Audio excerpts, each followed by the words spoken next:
പാഠം 1001. ഒരു മര്യാദരാമന്റെ കഥ.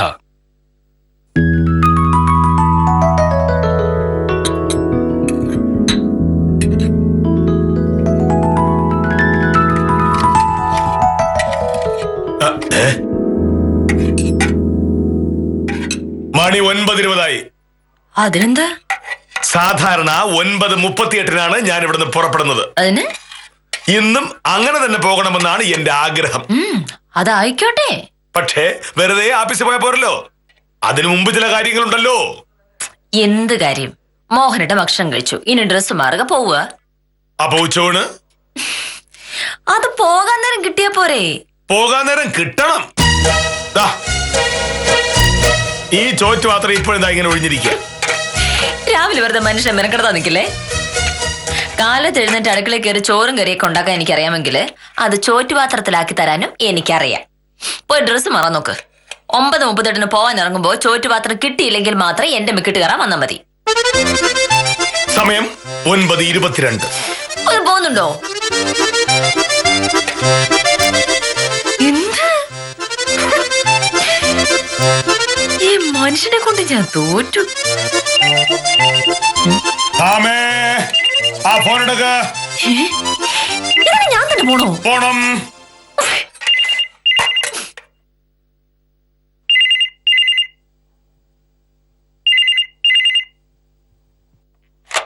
ഹലോ, സത്യഭാമ വക്കീലല്ലേ? അതെ. വക്കീലെ, ഞാൻ പുത്തമ്പുരക്കിലെ സതീശനാ. എന്ത് സതീശ? എനിക്ക് വക്കീലിന്റെ ഒരു സഹായം വേണം. ഞാൻ ഒരു കൈവശാവകാശ സർട്ടിഫിക്കറ്റുള്ള അപേക്ഷ കൊടുത്തിട്ടുണ്ടായിരുന്നു. ഇന്ന് സർട്ടിഫിക്കറ്റ് തരാന്നാ സാറ് പറഞ്ഞേ. പിന്നെന്താ പ്രശ്നം? ഇന്ന് സർട്ടിഫിക്കറ്റ് തരാമെന്ന് മോഹനേട്ട പറഞ്ഞിട്ടുണ്ടെങ്കിൽ ഇന്ന് കിട്ടിയിരിക്കും. പക്ഷെ ഇന്നലെ ഒരു പ്രശ്നം ഉണ്ടായി വക്കീലെ. എന്താണ്? വഴിയിൽ വെച്ച് ഞാൻ സാറിനോട് സർട്ടിഫിക്കറ്റിന്റെ കാര്യം ചോദിച്ചു. അത് സാറിന് ഇഷ്ടപ്പെട്ടില്ല. എന്റെ സർട്ടിഫിക്കറ്റ് ഈ നൂറ്റാണ്ട് തരില്ല എന്ന് പറഞ്ഞിട്ടാ സാറ് പോയത്. അതെന്താണ്? എനിക്കറിയില്ല. എന്നെ കുറെ വഴക്ക് പറഞ്ഞു. വക്കീലൊന്ന് സംസാരിച്ച് ഈ പ്രശ്നം ഒന്ന് തീർത്തു തരണം. എനിക്ക് സർട്ടിഫിക്കറ്റ് കിട്ടിയിട്ട് വലിയ അത്യാവശ്യമുണ്ട്. ഞാനൊന്ന് സംസാരിച്ചു നോക്കട്ടെ. സതീശനെ കുറച്ച് ഞാൻ തിരിച്ചു വിളിച്ചോളാം. ഓ ശരി വക്കീലെ. അതെന്തിന്റെ സുഖമാണ് വില്ലേജ് ഓഫീസർക്ക്?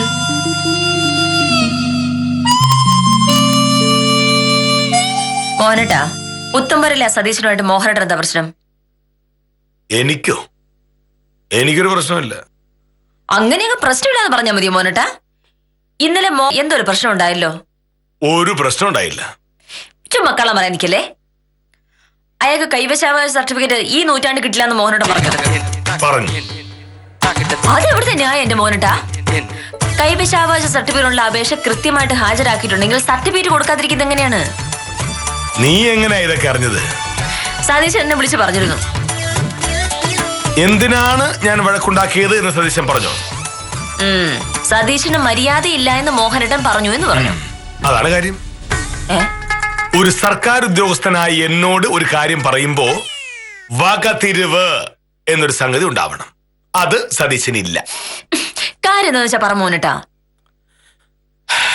ഈ പറഞ്ഞ സതീശൻ 2 ദിവസം മുമ്പ് ഒരു കൈവശാവകാശ സർട്ടിഫിക്കറ്റ് അപേക്ഷയുമായി വില്ലേജ് ഓഫീസിൽ വന്നു. 3 ദിവസത്തിനുള്ളിൽ സർട്ടിഫിക്കറ്റ് കൊടുക്കാമെന്ന് ഞാൻ പറഞ്ഞു. ഇന്നലെ കാഞ്ചനയെ പറഞ്ഞയച്ച് സ്ഥലം കാണുകയും ചെയ്തു. സ്വാഭാവികമായും ഇന്ന് അയാളുടെ സർട്ടിഫിക്കറ്റ് കൊടുക്കേണ്ടതാണ്. പിന്നെന്താ പ്രശ്നം? ഇന്നലെ ഞാൻ ആഫീസിൽ നിന്ന് വരുമ്പോ വഴിയിൽ വെച്ച് സതീശനെ കണ്ടു.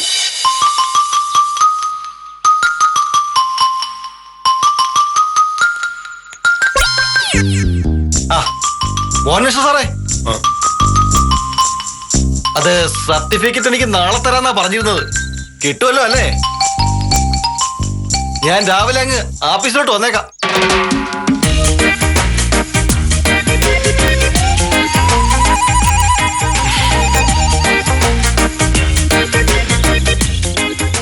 എന്താ സതീശൻ ചോദിച്ചത്? അല്ല, എന്റെ കൈവശാവകാശ സർട്ടിഫിക്കറ്റിന്റെ കാര്യം നാളെ തരാന്നാ സാറ് പറഞ്ഞത്. നാളെ തരാൻ എനിക്ക് സൗകര്യമില്ലെങ്കിലോ? ഞാനൊരു സർക്കാർ ഉദ്യോഗസ്ഥനാണ്, വില്ലേജ് ഓഫീസറാണ്. അല്ലാതെ സതീശന്റെ കുഞ്ഞമ്മയുടെ മോനല്ല. റോഡിൽ കൂടെ പോകുന്ന എന്നോട് ഹലോ സാറേ എന്നൊക്കെ ചോദിക്കാൻ ഞാൻ ആരാ? ആ അല്ല സാറേ, ഞാൻ ഉദ്ദേശിച്ചത് സതീശന്റെ സർട്ടിഫിക്കറ്റ് ഈ 100 ആണ്ട് കിട്ടാൻ പോകുന്നില്ല. ചൂടണ്ടേ വാങ്ങിച്ചെടുക്ക്. ഇതാണോ കൂട്ട്? കൊള്ള.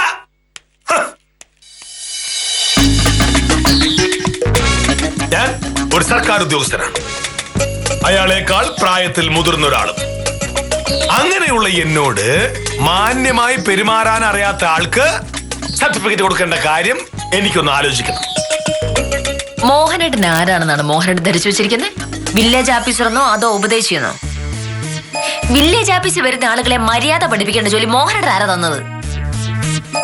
മര്യാദ പഠിക്കാതെ അയാൾ എന്റെ കയ്യിൽ സർട്ടിഫിക്കറ്റ് വാങ്ങിയെടുക്കുന്ന എനിക്കത് അറിയണമല്ലോ. ഇത് മോശം എന്റെ മോനട്ടാ. ഓ, പറയുമ്പോ മോനട്ട വലിയ സത്യസന്ധനാണ്.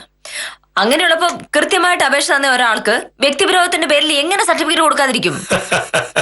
ഭാമേ, എന്താ? ഒരു വില്ലേജ് ഓഫീസറെ സംബന്ധിച്ചിടത്തോളം ഒരു സർട്ടിഫിക്കറ്റ് കൊടുക്കാനുള്ളതിന്റെ ഇരട്ടി കാരണം കൊടുക്കാതിരിക്കാനുണ്ടാകും. അത് എന്തൊക്കെയാണ് എന്ന് സതീശനെ ഞാൻ ഓരോന്നായിട്ട് പഠിപ്പിച്ചു കൊടുക്കും. മോഹനേട്ടാ, നമ്മുടെ നാട്ടിലെ ജനാധിപത്യമാണ്, രാജഭരണമല്ല. ആ, സർക്കാർ ഉദ്യോഗസ്ഥനെ കാണുമ്പോ ഇങ്ങനെ ഭവ്യതയോടെ നിൽക്കേണ്ട കാര്യം നമ്മുടെ നാട്ടുകാർക്കില്ല. ആളുകൾ എന്ത് വേണേലും കാണിച്ചോട്ടെ, അതിന് മോഹനേട്ടൻ എന്താ?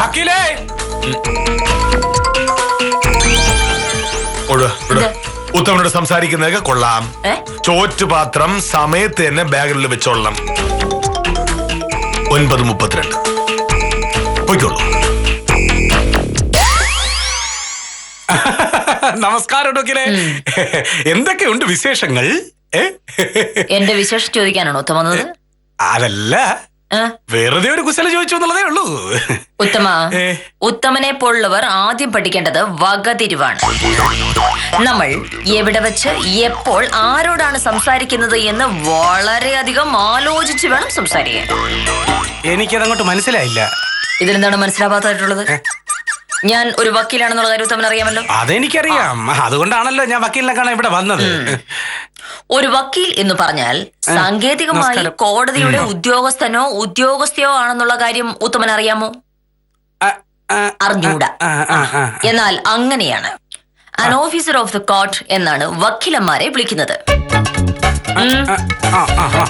അതായത് ഞാൻ നീതിന്യായ കോടതിയുടെ ഒരു ഉദ്യോഗസ്ഥയും ഉത്തമൻ ഒരു സാധാ ബ്രോക്കറുമാണ്.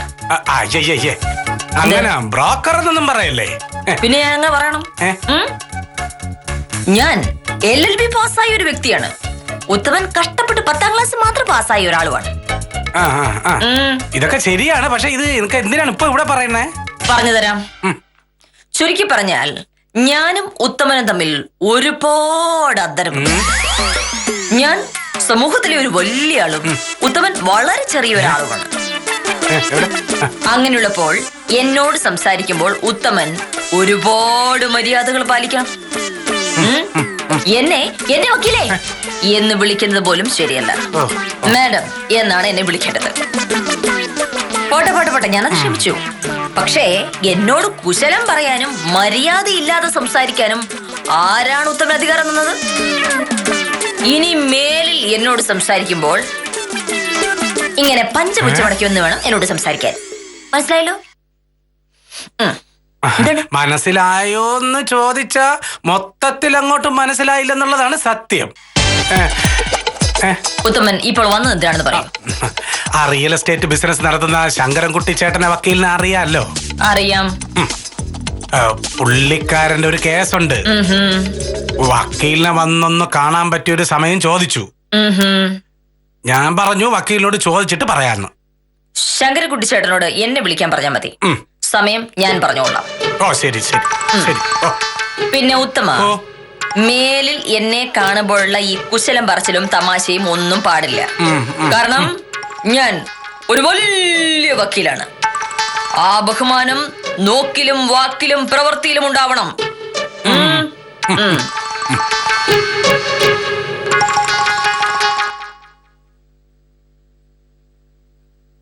ഇതെന്താണ് സാറേ ഇങ്ങനെ? അഹങ്കാരം. ഇപ്പൊ അവള് പറഞ്ഞത് മുഴുവൻ എന്നെ കളിയാക്കി പറഞ്ഞതാ. സാറിനെ കളിയാക്കാനാ? പുത്തമ്പുറക്കൽ സതീശൻ ഇന്നലെ വഴിയിൽ വെച്ച് എന്നോട് ബഹുമാനമില്ലാതെ സംസാരിച്ചു.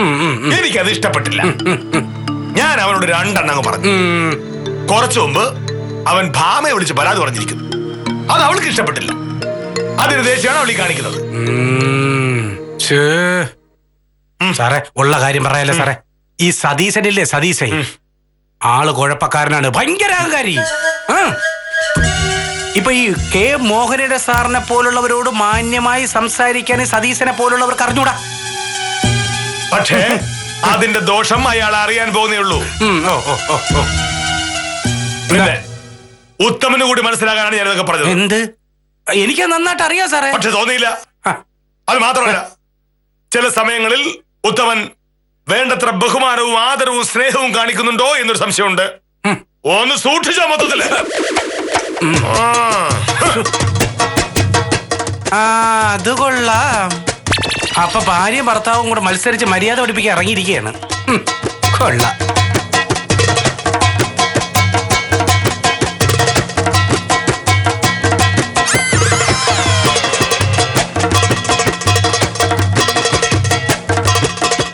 ആര്യപുത്ര, ആരാ?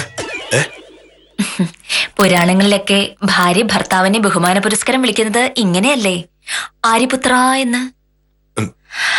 അല്ല, ഇനി ഞാൻ അങ്ങനെ വിളിക്കാത്തതിന്റെ പേരിൽ എന്നോട് മോഹനോട് ദേഷ്യം വല്ലതും തോന്നിയാലോ?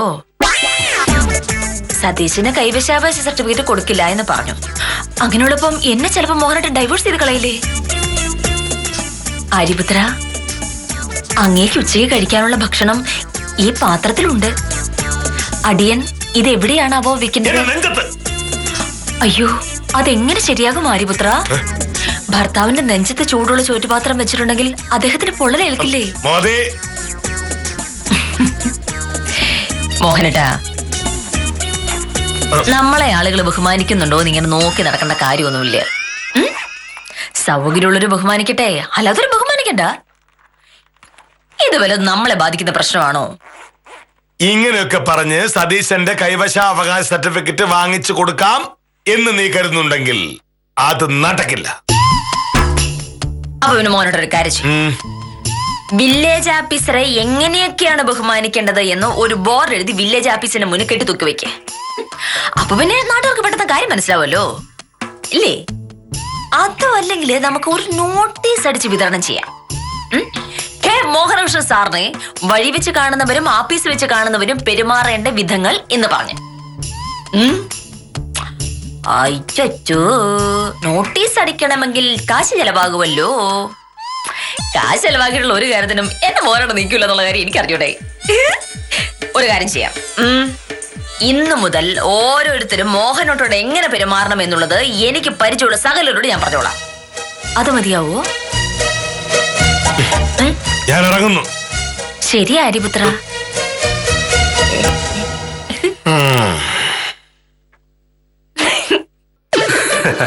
ഓഹോ, അത് ശരി, കൊള്ളാം.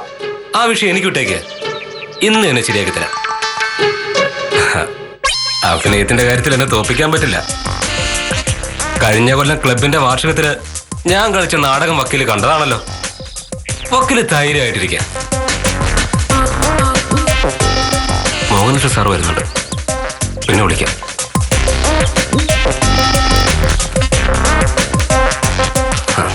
നമസ്കാരം സാർ. നമസ്കാരം. സാറിനെ പോലെ മഹാനായ ഒരാളെ ഇങ്ങനെ വഴിയിൽ വെച്ച് കണ്ട് ഒരു കാര്യം പറയുന്നത് ശരിയല്ലെന്ന് എനിക്കറിയാം. എന്നോട് ക്ഷമിക്കണം. എനിക്ക് അങ്ങയുടെ ഒരു സഹായം വേണമായിരുന്നു. ഇന്നു മുതൽ ഓരോരുത്തരും മോഹനോട്ടോട് എങ്ങനെ പെരുമാറണം എന്നുള്ളത് എനിക്ക് പരിചയമുള്ള സകലരോട് ഞാൻ പറഞ്ഞോളാം.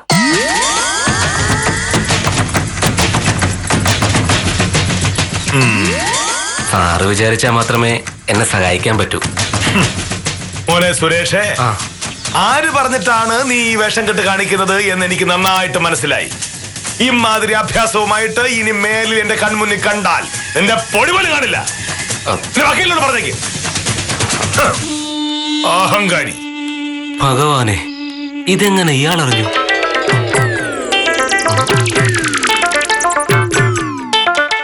ഹലോ, സുന്ദരേശ വക്കീലിനൊന്ന് കൊടുക്കോ? വക്കീൽ വക്കീലെ ഞാനാ. വക്കീല് പറഞ്ഞ പോലെ ഞാനൊന്ന് അഭിനയിച്ചു നോക്കി.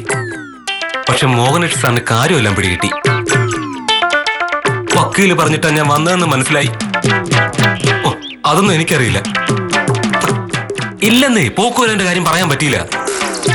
അതിനു മുമ്പ് സാറ് വഴക്കുണ്ടാക്കി പോയി. ഇനിയിപ്പോ എന്താ വക്കീലെ ചെയ്യാ? വക്കീലിന് മോഹനേഷ് സാറിനെ പരിചയം ഉണ്ടെങ്കിൽ ഒന്ന് വിളിക്ക്. ആ ശരി. എന്തായാലും എനിക്ക് പോയേ പറ്റൂ കാഞ്ഞിര സാറേ. ബന്ധുക്കളെല്ലാം വരുന്ന പരിപാടിയാ.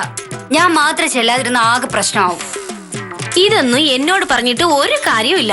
നേരത്തെ പോവാൻ മോഹനേഷ് സാർ സമ്മതിക്കുന്നു എനിക്ക് തോന്നുന്നില്ല. മോഹനേഷ് സാറ് സമ്മതിക്കില്ലെന്ന് ഞാൻ അച്ഛനോട് പറഞ്ഞതാ. അപ്പൊ അച്ഛൻ ചോദിക്ക, നീ മാത്രമാണ് ഈ നാട്ടിലെ സർക്കാർ ഉദ്യോഗസ്ഥ, ബാക്കിയുള്ളവരൊക്കെ അവരോട് ആവശ്യങ്ങൾക്ക് പോകുന്നില്ലേ എന്ന്. അതൊക്കെ എന്നോടും പലരും ചോദിച്ചിട്ടുണ്ട്. പക്ഷെ മോഹനേഷ് സാറിനെ പോലൊരു മേലുദ്യോഗസ്ഥനുണ്ടെങ്കിൽ എന്ത് ചെയ്യാനാ? പ്രൊഫസറെ, അമ്മായിയുടെ വീട്ടിൽ പൂജ നടക്കുകയാണ്, പോണോന്നൊന്നും പറഞ്ഞ സാറ് സമ്മതിക്കില്ല. പൂജയ്ക്ക് പോകാനല്ല സർക്കാർ ശമ്പളം തരുന്നതെന്നൊക്കെ പറഞ്ഞളയും. പിന്നെ ഞാൻ എന്ത് ചെയ്യും ശിശുപാലൻ ചേട്ടാ? നാളെ എനിക്ക് പോയേ പറ്റൂ. മോഹനേഷ് സാറിനെ സോപ്പിടുക എന്നുള്ള ഒരൊറ്റ വഴിയേ ഉള്ളൂ. സാർ വലിയ സംഭവമാണ്, സാറില്ലെങ്കിൽ ഈ വില്ലേജ് ഓഫീസ് പണ്ടേ പൂട്ടിപ്പോയനെ എന്നങ്ങോട്ട് പറയുക. ഇന്ന് വൈകുന്നേരം വരെ ശ്വാസം വിടാതെ ജോലി ചെയ്യുകയും ചെയ്യണം. വൈകിട്ടാവുമ്പോ പതുക്കെ പോയി ലീവിന്റെ കാര്യം പറയുക. ശിശുപാലൻ ചേട്ടാ നടക്കൂ? ഒന്ന് ശ്രമിച്ചു നോക്ക്. പ്രൊഫസറിന് ഭാഗ്യം ഉണ്ടെങ്കിൽ നടക്കും.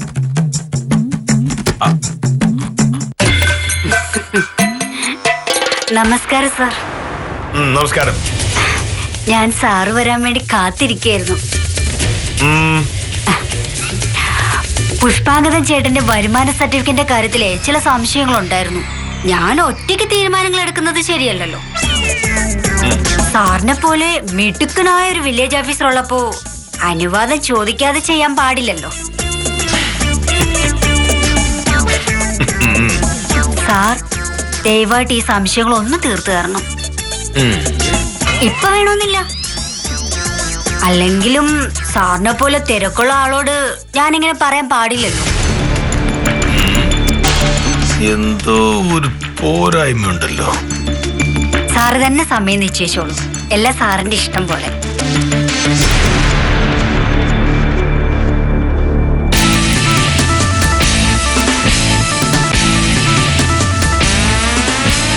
സ്വയംപ്രഭേ, വല്ലവരുടെയും വാക്ക് കേട്ട് എന്നെ കളിയാക്കാൻ മാത്രം വളർന്നു എന്ന് സ്വയംപ്രഭ കരുതണ്ട.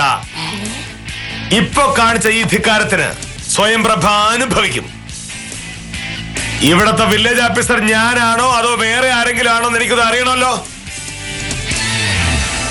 പുഷ്പാങ്കദൻ ചേട്ടന്റെ സർട്ടിഫിക്കറ്റ് ഞാൻ കൊടുത്തോളാം. മേലിൽ എന്തെങ്കിലും വേഷം കിട്ടുമായി എന്റെ കൺമുന്നിൽ വന്നാൽ സ്വയംപ്രഭ വിവരമറിയും. ആഹാ,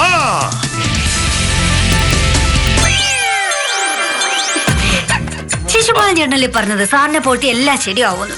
ഇനിയിപ്പോ ഞാൻ എന്ത് ചെയ്യും? സാറിന് ഇതെന്താ പറ്റി? സാർ ഇങ്ങനെയൊന്നും ആയിരുന്നില്ലല്ലോ. ഹലോ, അതെ. ആഹാ, എന്തുണ്ട് വിശേഷം? ഇല്ലില്ല, മോഹനേട്ടൻ എത്തിയിട്ടില്ല. ആ, അയ്യോ, അതെന്തു പറ്റി? ആഹാ,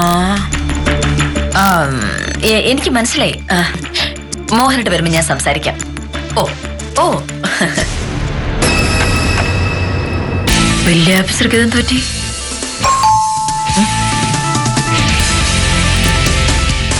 നമസ്കാരം വക്കീലെ. നമസ്കാരം.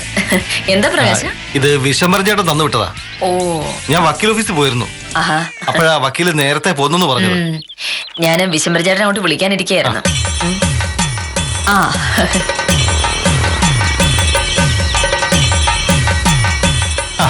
മോഹനേഷ് സാർ എത്തിയല്ലോ.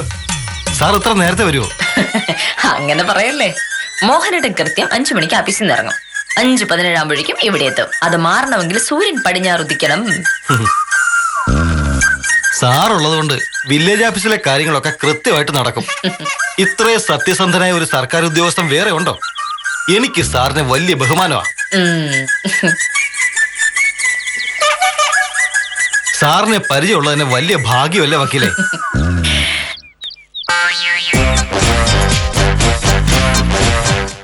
നമസ്കാരം സർ. ഞാൻ വക്കീലിനെ ഒന്ന് കാണാൻ വന്നതാ. എന്തെങ്കിലും കേസുണ്ടായിരിക്കും? ഇല്ല സാർ, ഞാൻ വിശ്വംഭരൻ ചേട്ടൻ പറഞ്ഞിട്ട് വന്നതാ.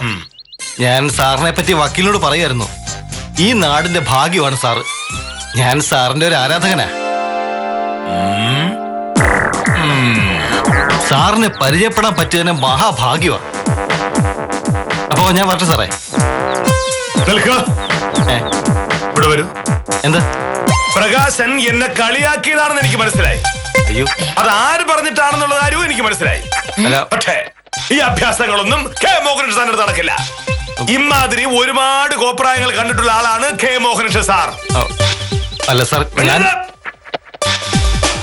എന്നെ അല്ല പറ്റി എന്താ സാറേ. കരുതിയത്? അത് എന്നെ പറ്റി എന്താ കരുതിയത്? നിങ്ങൾക്കൊക്കെ കളിയാക്കാനും കോമാളിയാക്കാനുള്ള ആളാണെന്ന് കരുതിയല്ലേ? പ്രകാശനെ ഞാൻ വെച്ചിട്ടുണ്ട്. അയ്യോ, എന്തെങ്കിലും ആവശ്യത്തിന് വില്ലേജ് വരുമല്ലോ. മോഹനേട്ടാ എന്താ ഇത്? തലം വിടുന്നു, ഞാൻ പുറത്താക്കണോ? അറിയാം. വാ. ഇതെന്താ മോഹനേട്ടാ? വെറുതെ ഒരാളുടെ മകിട്ട് വെറുതെ എന്തിനാണ്? സതീശന് മര്യാദയില്ല എന്ന് ഞാൻ പറഞ്ഞതിന്റെ പേരിൽ നീ എന്നെ നാണം കെടുത്താൻ ഇറങ്ങിയിരിക്കുകയാണെന്ന് എനിക്ക് മനസ്സിലായി. നാട്ടുകാരോട് മുഴുവൻ നീ വിളിച്ചു പറഞ്ഞിരിക്കുകയല്ലേ എന്നെ കളിയാക്കി കോമാളിയാക്കാനായിട്ട്. ഞാനോ? നീ എല്ലാവരെയും വിളിച്ചു പറയുന്ന പറഞ്ഞപ്പോ ഇത്ര ഞാൻ കരുതിയില്ല.